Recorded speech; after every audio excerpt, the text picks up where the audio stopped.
Retour dans la rue demain, des anti-réformes des retraites partout en France. 14e journée de mobilisation avec 250 actions prévues. Manifestation qui devrait réunir de 400 à 600 000 personnes. 11 000 policiers et gendarmes seront déployés, dont 4 000 à Paris.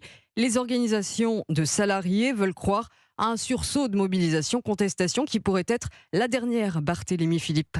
Oui, les leaders syndicaux battent le rappel des troupes, mais ils savent que le combat est quasiment perdu. Demain, c'est probablement le baroud d'honneur du mouvement auquel on devrait assister. Simon Dutheil, délégué général du syndicat solidaire. C'est évidemment compliqué sur la mobilisation retraite comme elle existait.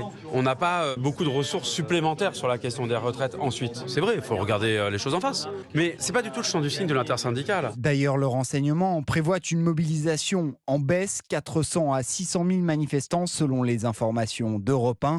Jeudi, la présidente de l'Assemblée, Yaël Braun-Pivet, devrait utiliser le fameux article 40 de la Constitution pour empêcher le vote sur l'abrogation de la réforme et mettre ainsi un terme définitif à cette longue séquence parlementaire des retraites. Et oui, l'entrée en vigueur de la réforme est prévue dans moins de 3 mois, le 1er septembre. Et sur le plan des transports, la circulation sera très légèrement perturbée à la SNCF demain.